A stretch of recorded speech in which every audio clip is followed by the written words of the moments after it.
में निकाल लीजिए। अच्छा टीवी पे आएगा, ठीक है। विभावरी आलोक प्रवेश निहारी उठ जीव विभावरी शेष आलोक निद्रा छाड़ी उठ जीव बोल हरि हरि मुकुंद मुरारी राम कृष्ण हय ग्रीव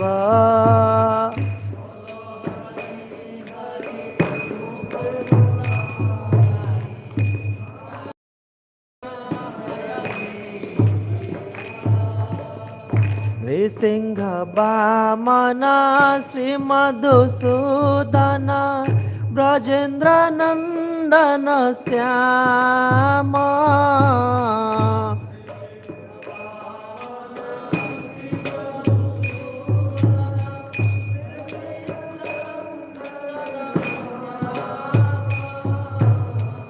पूतन तन कैट भसातन जय दशरथी राम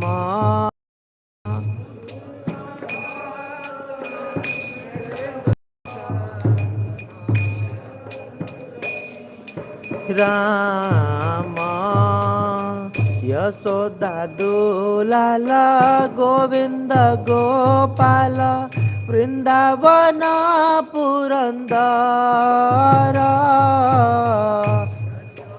दुलाल गोविंद गोपाल वृंदावन पुरंदर गोपी प्रिया जन राधिका रमण भुवन सुंदर वर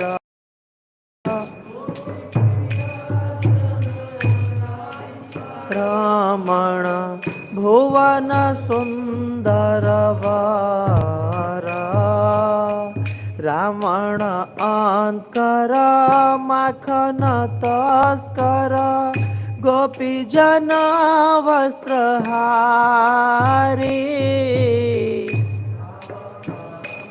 कर गोप तस्कर गोपी जन वस्त्रहारी ब्रजेर राखाल गोप वृंदापाल चित्तहारी बंशीधारी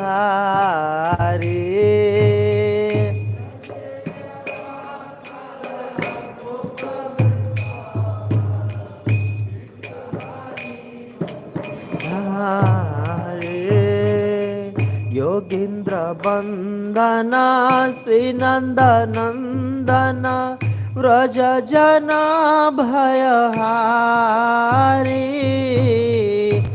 गिंद्र हयहारी नवीन नीरद रूप मनोहर मोहन बंसी बिहारी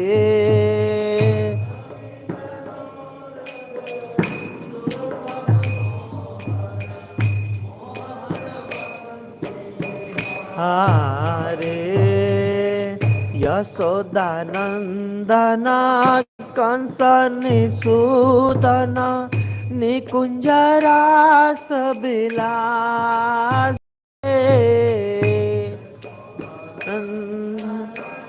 कंस निसूदन जरास बिलासी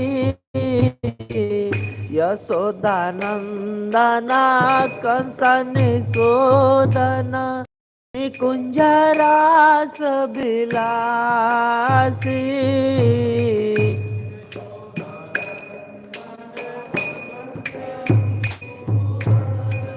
निकुंज रास बिलासी कदम्ब कानन रास परायण वृंद वृंदाविपिन निवासी कदम्ब कानन रास परायण वृंदाविपिन निवासी आनंद वर्धन प्रेम निकेतन फूल सरोजक काम धन प्रेम निकेतन फूल जस सज काम गोपांगणा गण चित्त विनोदन समस्त गुण गण धाम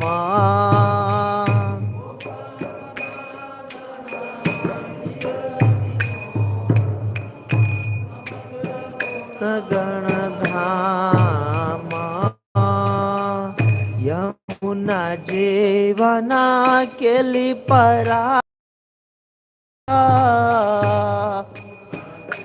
पना केली परायण मानस चंद्र चको नाम सुधारस गाओ कृष्णा जस राखो वचन मन मोरा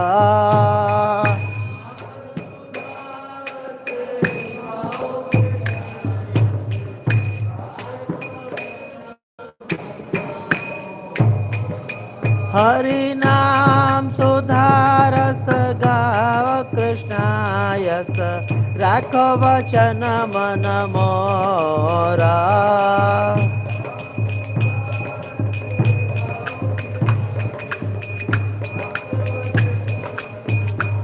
मन मोरा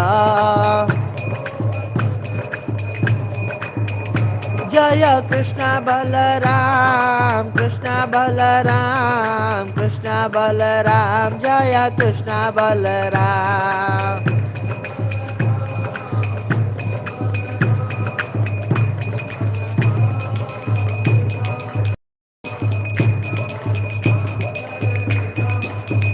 जय जय प्रभुपाद प्रभुपाद प्रभुपाद प्रभुपाद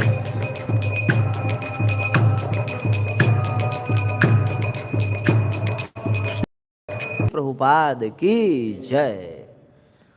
तो भगवान मदन गोपाल जी कृपा करके दर्शन देने के लिए बुलाए हैं।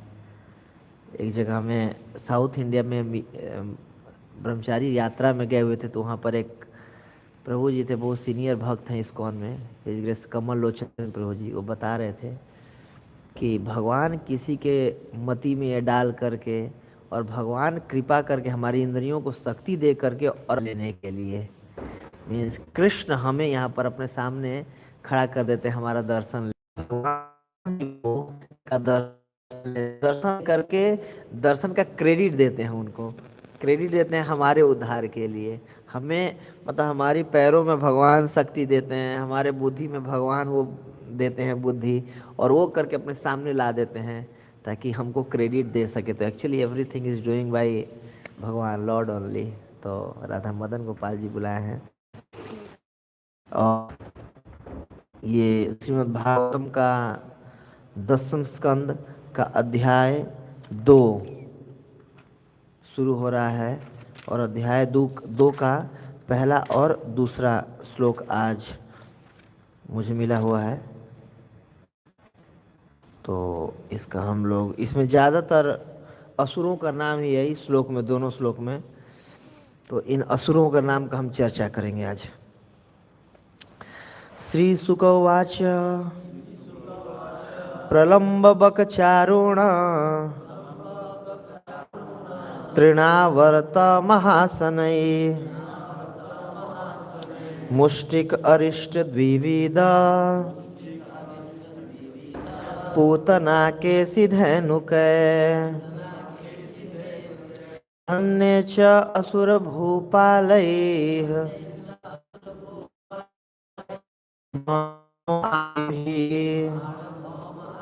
युत बलि मगध संश्रय। यस, तो एक बार और पढ़ लेते हैं, फिर आप लोग उच्चारण इसके पीछे कीजिएगा। श्री शुक उवाच प्रलम्ब तृणावर्त महासनैः मुष्टिक अरिष्ट द्विविदा पूतना केसि धैनुकैः अन्ये च सुरभूपालैः बाणभौम आदिभिर्युता यदूनाम कदनं चक्रे बलिमागधः संश्रया। आप लोग बोलिए प्लीज। श्री शुक उवाच प्रलम्बवकचारुण तृणावर्तय महासनैः मुष्टिकारिष्टद्विविदा सुरभूपादैः बाणभौमादिभिर्युताः यदूनाम कदनं चक्रे बलिमागध संश्रया। श्रीशुक उवाच प्रलम्बवकचारुण तृणावर्त महासनैः मुष्टिकारिष्टद्विविदा पूतना केसि धैनुकैः अन्ये च सुरभूपालैः बाणभौमादिभिर्युता यदूनाम कदनं चक्रे बलिमागध संश्रया। बहुत बहुत धन्यवाद। तो इसका शब्दार्थ, अनुवाद और तात्पर्य पढ़ेंगे अभय चरणारविंद भक्ति वेदांत स्वामी श्रील प्रभुपाद जी के द्वारा दिया हुआ। श्रील प्रभुपाद की जय। श्री शुक उवाच श्री सुखदेव गोस्वामी ने कहा, प्रलम्ब नामक असुर, बक नामक असुर, चारुण नामक असुर, तृणावर्त नामक असुर, महासनैः अघासुर द्वारा, मुष्टिक नामक असुर, अरिष्ट असुर, द्विविद जैसे असुर, पूतना केसी धेनुक द्वारा, अन्य च तथा अन्यों द्वारा, असुर भूपालैः पृथ्वी असुर राजाओं द्वारा,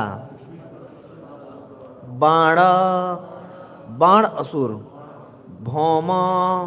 भौमासुर आदि भी इत्यादि के द्वारा, युतः से सहायता प्राप्त करके,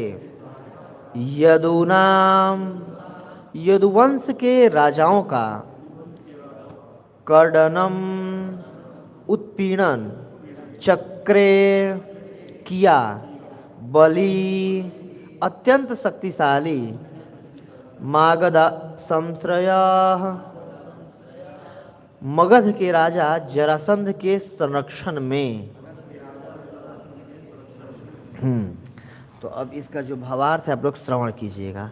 सुखदेव गोस्वामी ने कहा, मगध राज जरासंध के संरक्षण में शक्तिशाली कंस द्वारा यदुवंशी राजाओं को सताया जाने लगा।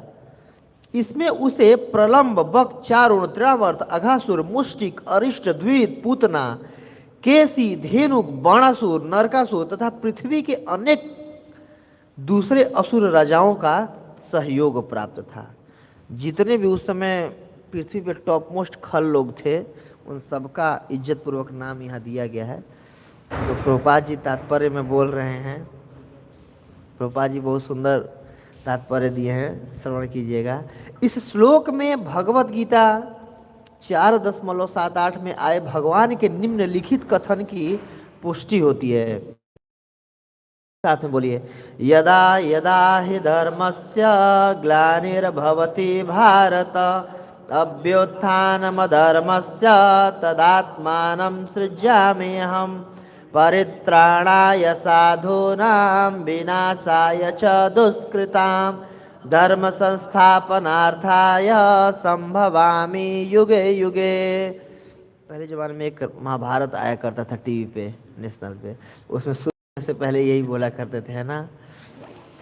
तो इसका भावानुवाद प्रपात लिख रहे, हे भरतवंशी, जब जब धर्म का ह्रास होता है और अधर्म की प्रधानता हो जाती है तथा धर्म का फिर से स्थापना करने के लिए युग युग में अवतरित होता हूं।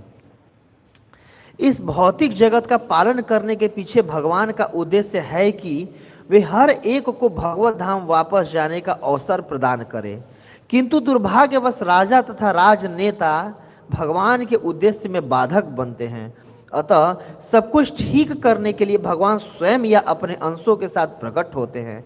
इसीलिए कहा गया है, गर्भ संचार्य रोहिण्यानां देवक्या योग मायया तस्याम कुंक्षिम गतः कृष्णो द्वितीयो विबुधे स्तुतः। योग माया की शक्ति से बलदेव को रोहिणी के गर्भ में स्थानांतरित करने के बाद कृष्ण देवकी के गर्भ में प्रकट हुए। यदुभिः सह साल्व जैसे अनेक शक्तिशाली असुर उसे सताने लगे। उन्हें चैतन्य मनोदिष्ठम स्थापितम येन भूतले स्वरूप कदा मह्यम ददाति स्वपदान्त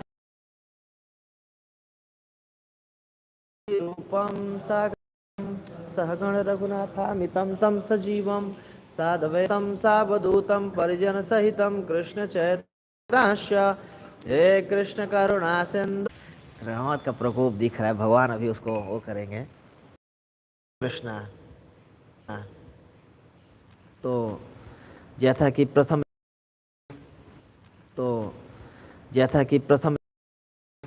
दसम स्कंद के जो प्रथम अध्याय में आप लोग हैं कि नारद मुनि आकर के अब कंस महाराज को बता दिए हैं कि तुम्हें क्या लगता है, तुम्हारा जो ये पिताजी हैं, बाप है, और जो ये तुम्हारे जो आसपास के लोग हैं,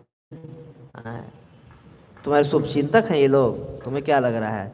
और सारा आकर के तत्व दृष्टि उसका चक्षु उत्मीलित कर मुनि कि तुम्हें ये जो है, और ये सारे जो तुम्हारे रिश्तेदार हैं, तुम अपना समझ रहे हो, तो तुम्हारा कोई नहीं है इसमें से। अब कंस को लगा भाई साहब जियो उसका हुआ, ते सोचा कि बाप रे बाप, मेरे धोखा कर रहे हैं सब, साधारण मुझे मत समझना, मैं करता था। और अच्छे चरित्र के दुनिया भर में जाने जाते थे कि बिल्कुल सत्यनिष्ठ व्यक्ति हैं और अच्छे चरित्र की जय। गौर प्रेमानंद हरि हरि बोल। द्रुमिल लिख रहे हैं बृहद भागवतामृत में, तो द्रुमिल नाथ जब उसको आकाश मार्ग से जा रहा था तो बहुत ज्यादा अट्रैक्ट हो गया। और ऐसे भी उनके राज्य में द्रुमिल जो इनका मायके था आया करता था वहां पर, तो द्रुमिल इनके माताजी को देख करके बहुत अट्रैक्ट हो गया। फिर अपना भेष बदल करके, सेन महाराज का भेष बना करके और गया, बोला कि मैं तुमसे मिलने आया हूँ। तो बोली आप मिल कैसे आ गए? आप तो बोले थे बहुत सेवा है मेरे पास, मैं अभी नहीं जा पाऊंगा। तो बोले नहीं नहीं, मन कर गया, तुम्हारी याद सता रही थी, मैं मिलने आ गया। तो बोली अच्छा ठीक है, आ गए तो ठीक है, बैठिए, क्या सेवा कर सकती हूँ मैं? तो बोले कि मैं तुम्हारा भोग करना चाहता हूँ। तो बोले कि नहीं भाई, ये साधारणतः ऐसा तो होता नहीं है, ये सत्यनिष्ठ राजा हैं और ऐसे कोई कार्य जल्दी करते नहीं, लेकिन फिर भी अब पत्नी का धर्म होता है कि पति की सेवा, वो सती तो नहीं दे सकती हो। तो बोली कि मैं तुम्हारा जो इसमें मेरे से ये तुम्हारे गर्भ में एक बच्चा होगा, तो बोली मैं बच्चे को वो कर दूंगी, गर्भपात कर दूंगी, बच्चा ही मैं तुम्हारा नहीं जन्म दूंगा। तो बोली तुम्हारी इतनी क्षमता नहीं कि तुम इसको गर्भपात कर पाओ। तो इसके बाद वो तुरंत अपने मायके से घर में आ जाती है, ससुराल में, और आके उग्रसेन महाराज से बताती है। देखिए वो चेस्ट लेडी थी, मतलब उनकी अपनी सतीत्व में कोई कमी नहीं थी। वो बताई कि देखिए ऐसे ऐसे मेरे साथ हो गया, तो मैं चाहती हूँ गर्भपात करना। तो ये महाराज इतने मतलब एक होता ना कि वैष्णव थे, इतने उच्च वो थे कि बोले नहीं देखो गर्भपात हमें नहीं करना चाहिए, बहुत बड़ा पाप है। और हम प्रयास करेंगे कि जो बच्चा जन्म लेगा उसको अच्छा परवरिश करेंगे, अच्छे अच्छे लोगों के साथ रखेंगे, जिसके चलते वो गलत चीज, गलत टेंडेंसी उसके अंदर नहीं आएगी, तो मैं भी अच्छा बच्चा हो जाए, है कि नहीं। देखो तुम्हारा भी तो इफेक्ट पड़ेगा ना। और उन्हें बताया कि एक बार की बात है, जो बेण करके एक राजा हुआ था, जो कि बहुत अच्छा राजा का पुत्र था, लेकिन उसकी माता थी सुनीता।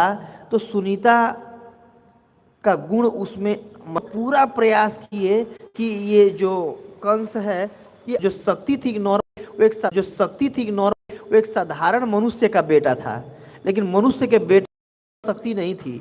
इतना शक्तिशाली कंस था कि अगर 1 लाख खड़ा करा दिया जाए और पहले हाथी को मुक्का मारे तो 1 लाख लगातार हाथी गिरेंगे।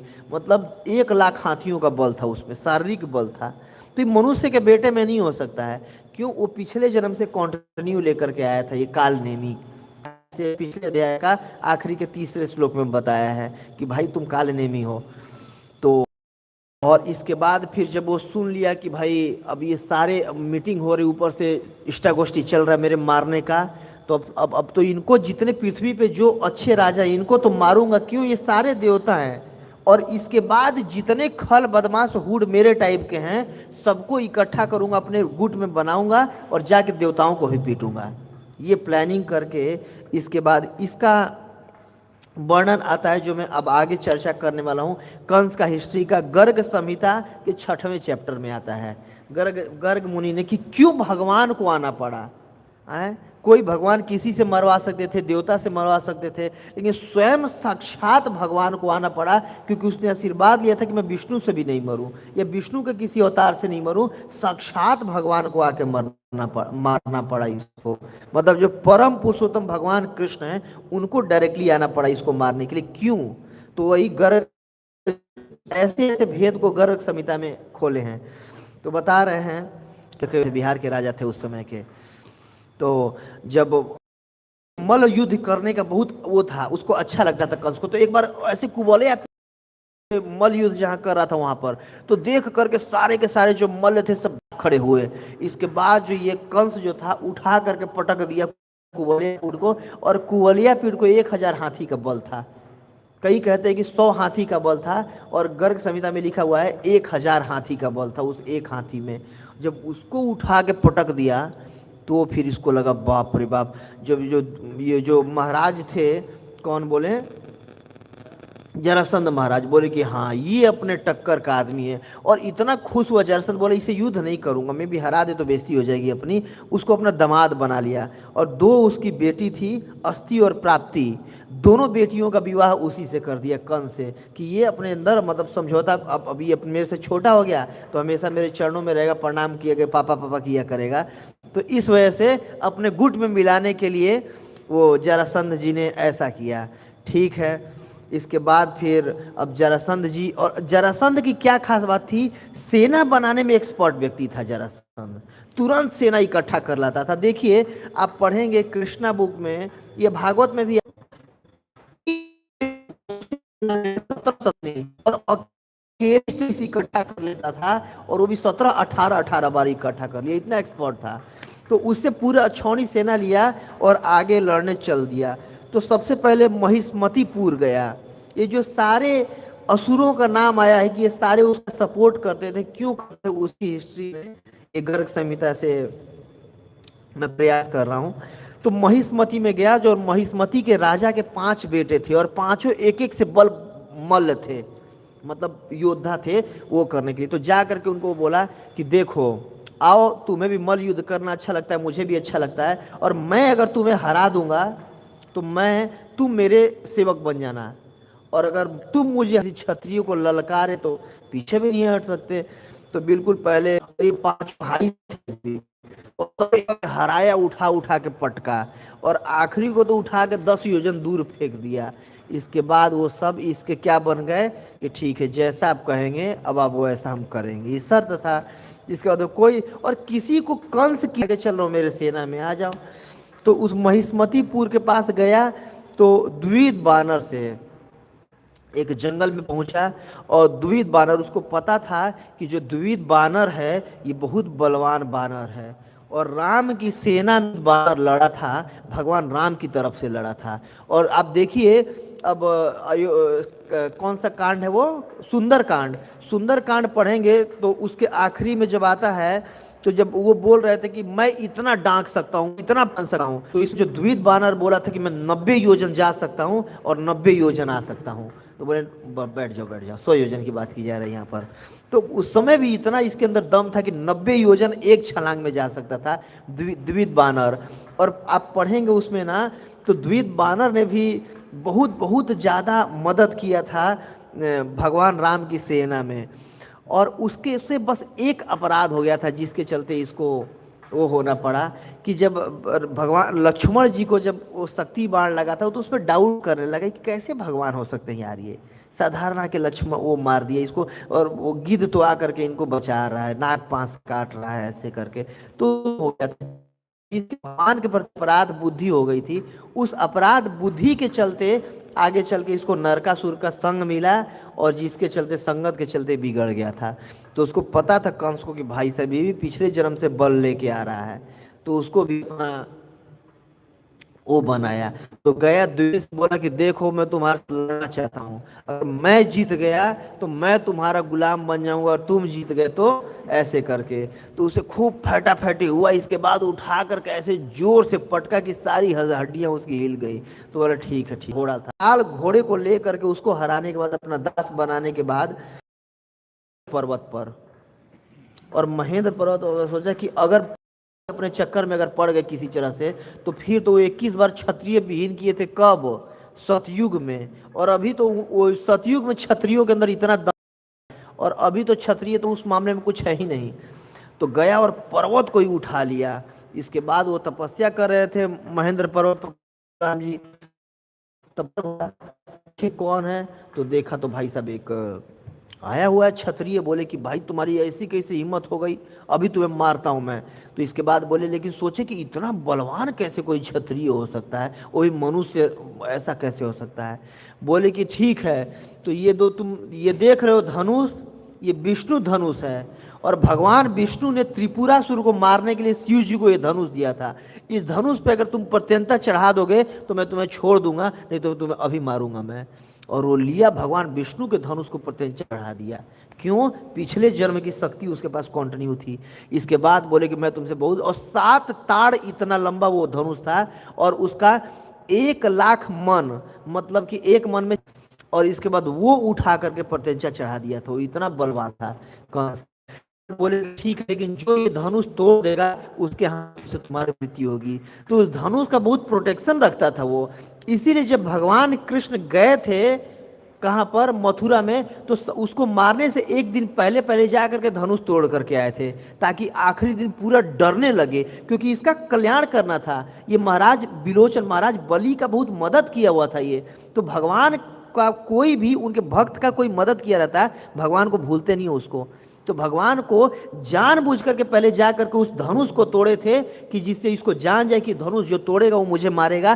तो रात भर दिन भर ये मेरे बारे में सोचना रहे, जिसके चलते मैं इसको सारूप और देवता नहीं मार पाएंगे पहले से उसको था। इसीलिए भगवान कृष्ण राज, मतलब वो आके भी गोप उसमें थे और बिना किसी अस्त्र थे उसको, कंस को वरदान उनसे लिया होता कोई अघ से। और अघासुर के अजगर के रूप में रहता था और पानी में जा करके, और छोटी बड़ी शिकार नहीं करता था, वो वेल मछलियों को खाया करता था, इतना बड़ा असुर था। और देखिए भागवत के 14वें उसमें आता है कि जब अघासुर मारा गया तो देवता लोग जो पुष्प वृष्टि कर रहे थे उसमें बोल रहे थे कि हे भगवान, ये इतना बड़ा असुर था कि तक डरते थे। देवता लोग बोल रहे हैं भगवान से। तो अब अघासुर से जा करके वही बोला कि मैं तुमसे युद्ध करने आ रहा हूँ। बोला ठीक है, कोई इतराज नहीं है, 2-4 मैं तुम्हारे जैसे लोग खाया करता हूँ, एक और चीज़ खा लूँगा, कोई दिक्कत नहीं। भी 2-4 वेल खा के आया हूँ। तो पानी में भी जाके खाता था वो, और जमीन पे भी बड़े बड़े हाथियों को खाता था अघासुर। तो इस तरीके से फिर उससे युद्ध हुआ, उसको बिल्कुल पकड़ के ऐंठ दिया ऐसे करके और उसको गले में पहन लिया।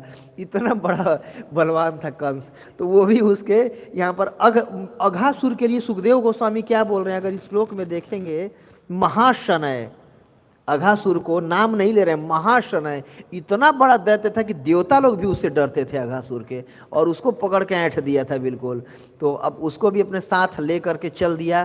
तो फिर गया बंग देश में, जहाँ पर अरिष्ट नामक दैत्य था, तो उसको हराया, जिसका वो बैल जैसा है। और आखिरी में अरिष्टासुर को भेजा था जाके ज्योतिषपुर गया। ये गर्ग संहिता में एक एक करके वर्णन आ रहा है।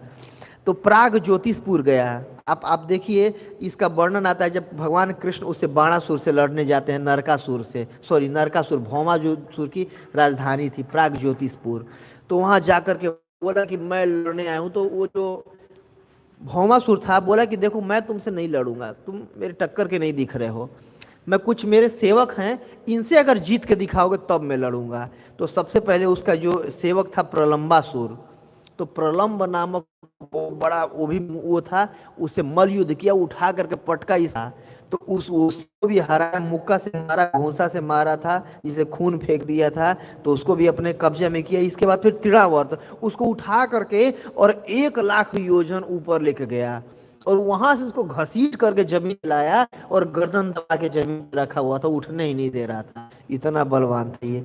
फिर कथा बोली कि देखो तुम बहुत अच्छे लग रहे हो मुझे और बलवान भी लग रहे हो, तो मैं तुमसे मल युद्ध करूंगी, और अगर मैं जीत गई तो तुम्हें मार दूंगी सबके सामने, अगर तुम जीत गए तो तुम अच्छे लग ही रहो, तुमसे विवाह कर लूंगी। तो सोचा कि भाई साहब इसमें तो दोनों में घाटा है, अगर मैं जीत गया तो ये डायन है, ये हमारे मेरे गले पड़ जाएगी, और डायन तो अपने बच्चों को भी खा जाती है, पता चला कल के डेट में बच्चा वो बच्चे को ही खा गई, तो ये भी गड़बड़ है। अगर मान लो मैं जीत गया तो गले पड़ गई, और हार गया तो भी बेइज्जती की बात है, हारूंगा तो है नहीं, लेकिन जीतने में भी कोई फायदा नहीं है। बोले कैसी बात करी, तुम मेरी अपनी सगी बहन हो, देखो कोई बहन नहीं है, सगी बहन हो मतलब, और उसको बहन मान लिया बिल्कुल। अब दोनों इकट्ठे रहेंगे, तुम्हारा प्रोटेक्शन मेरा प्रोटेक्शन है, तुम्हारे ये जो बकासुर है अघासुर है, दोनों भाई थे पुतना के, दोनों मेरे छोटे भाई, तुम मेरी बहन, उसको बहन बना लिया, उससे लड़ा नहीं था, जीता नहीं था। तो इस प्रकार फिर संबरासुर से गए युद्ध करने। तो उसको पता था कि संबरासुर को भी वरदान प्राप्त है कि प्रद्युम्न छोड़ करके उसको कोई नहीं हरा पाएगा, जो कामदेव हैं। तो उसे युद्ध नहीं किया, गया हाथ मिला लिया, उससे मित्रता कर लिया कि बस दोनों भाई अब इकट्ठे मिलकर रहेंगे, कोई किसी को टैक्स नहीं देगा। इस प्रकार उससे दोस्ती किया, संबर का भी नाम आ रहा है इस श्लोक में।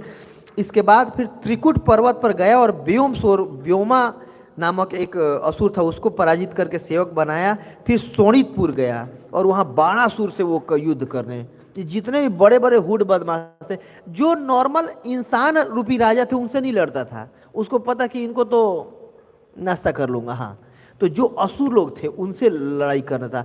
तो जब गया बाणासुर के पास भी बिल्कुल ताकतवर, अपना पैर उठा करके जोर से जमीन में मारा बाणासुर, और कहाँ पर, इंद्र से लड़ने के लिए गया, डायरेक्ट राजधानी कंस के पास इतना पावर था।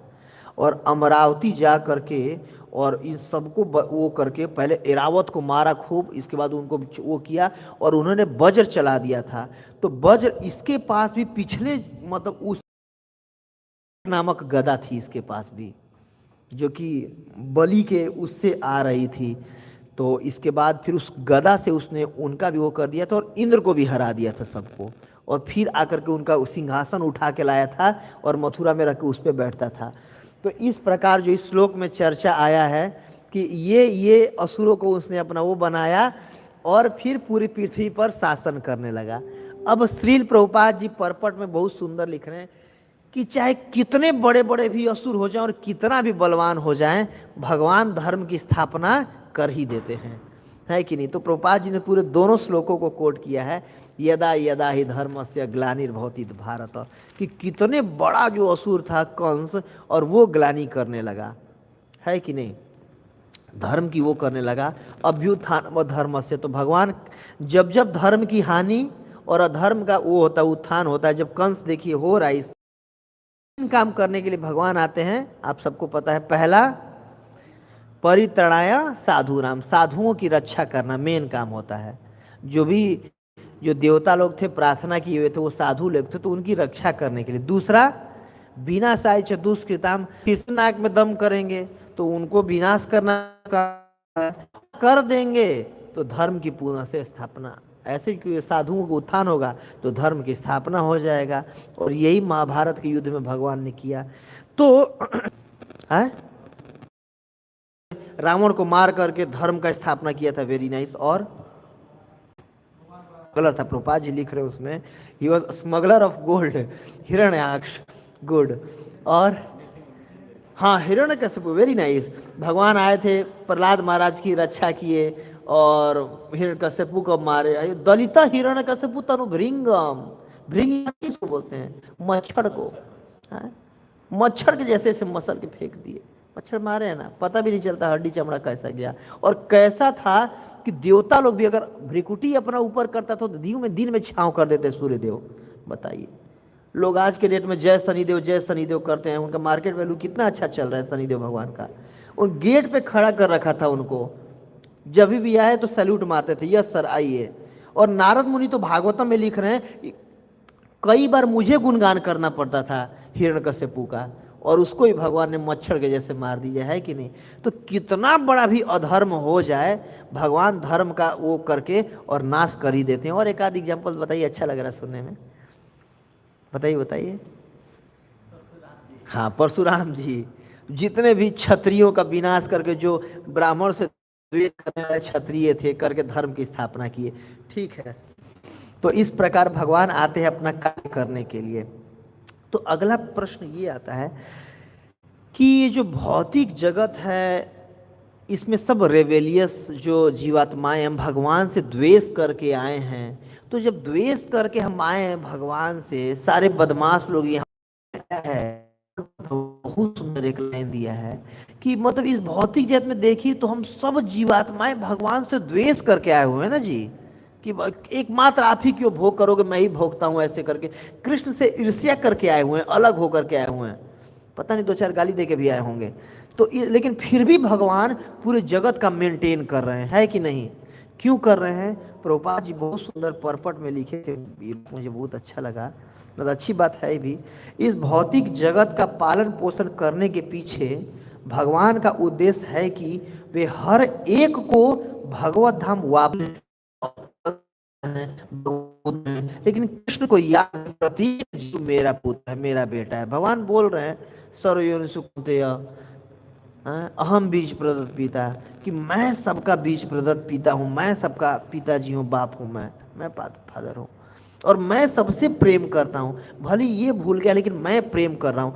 तो ये वैसा ही है ना कि जैसे कोई पिताजी होते हैं, कोई बच्चा बदमाश होता है तो किसी मतलब वैसे टीचर को लगा देते हैं कि बच्चे को मार करके सुधारे, लेकिन पिता के निरीक्षण में वो टीचर बच्चे को पनिशमेंट करता है कि नहीं, ताकि बच्चा सुधरे और सुधर करके ठीक हो जाए। ये पिताजी द्वेषवश नहीं करते हैं, प्रेमवश करते हैं। वैसे भगवान ने माया को हमारे पीछे लगा दिया है कि पिटाई करके सुधारे। ये भगवान का द्वेष नहीं है, भगवान का प्रेम है एक्चुअली, कि इसी से हम सुधर जाएं। सुधरने के बाद यद गत्वा न निवर्तनते, तो एक बार यहाँ से जाने के बाद दोबारा वापस क्यों नहीं आता है जीवात्मा? जाना जाता है तो दोबारा वापस नहीं आता। वो इसलिए नहीं आता है क्योंकि जो हमारी मैन्युफैक्चरिंग हुई है सच्चित आनंद, तो जो चित्त होता है नॉलेज ज्ञान, तो हम ज्ञान में हमेशा रहते हैं। जब वापस जाते हैं आध्यात्मिक जगत दोबारा से, तो पता रहता है देखो वहाँ जाऊँगा, पिछली बार खूब पिटाई हुई थी, दोबारा नहीं जाना है वहाँ पे।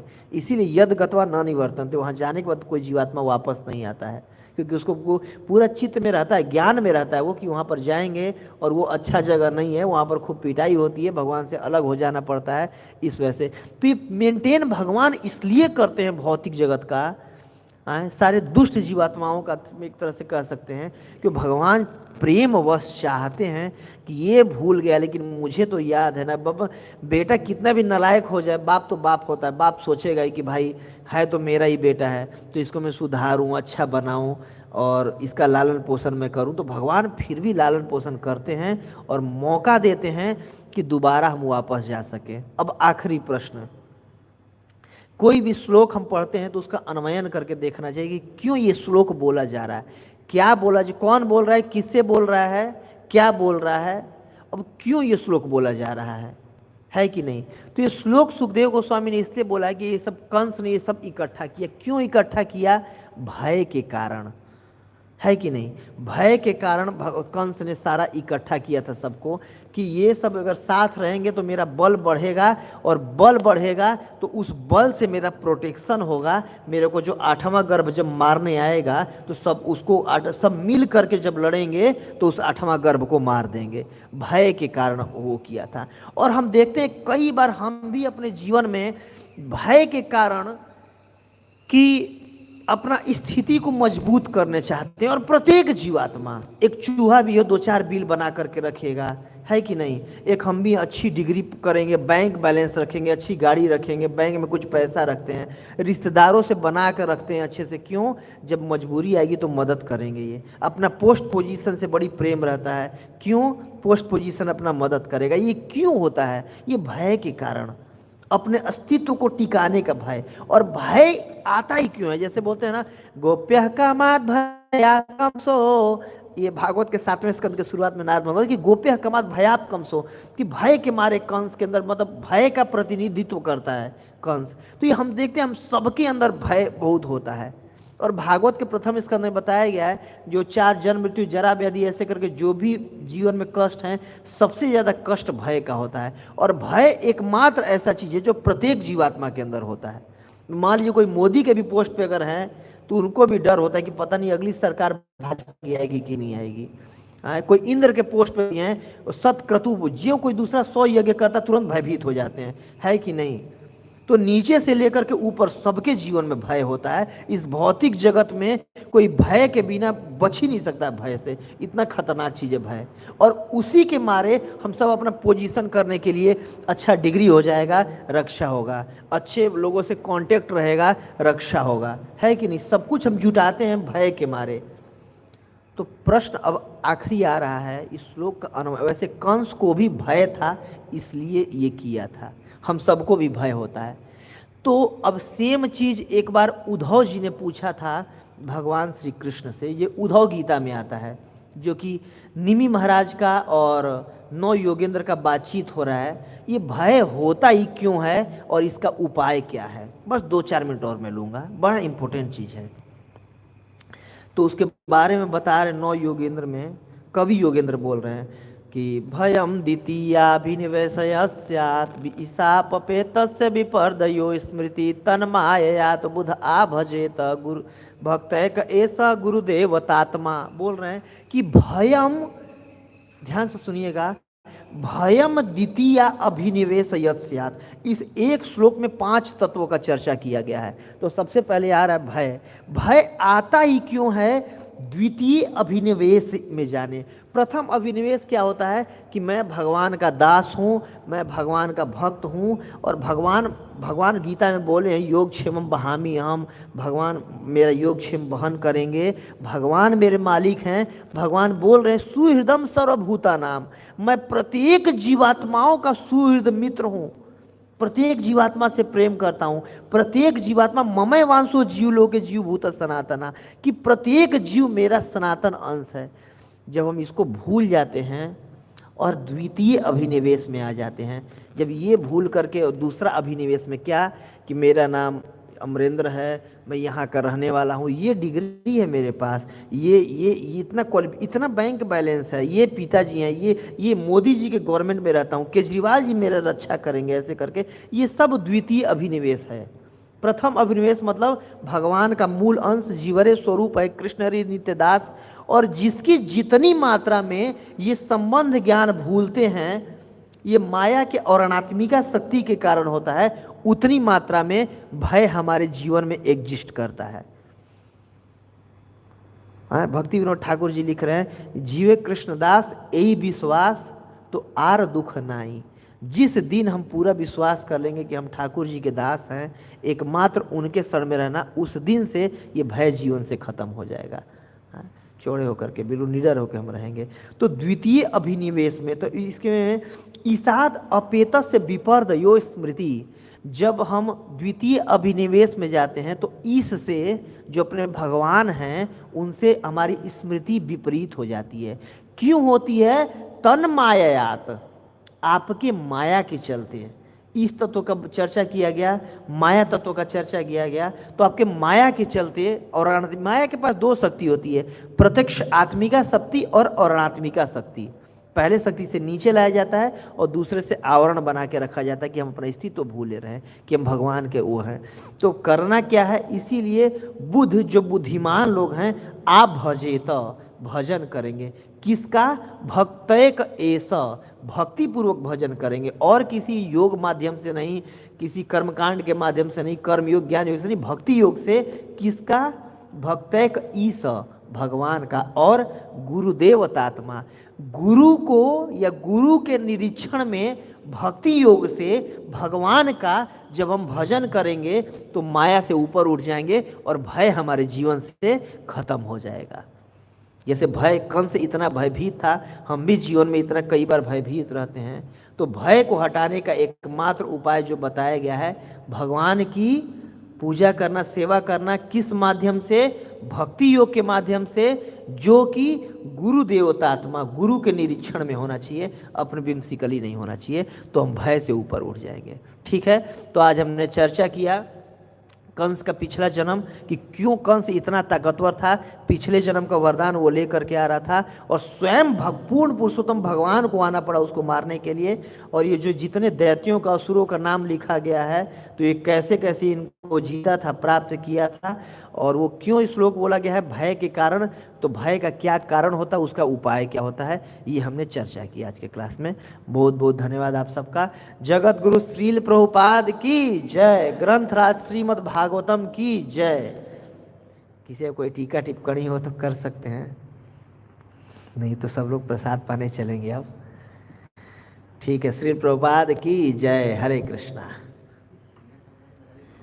प्रभुपाद महाराज की जय।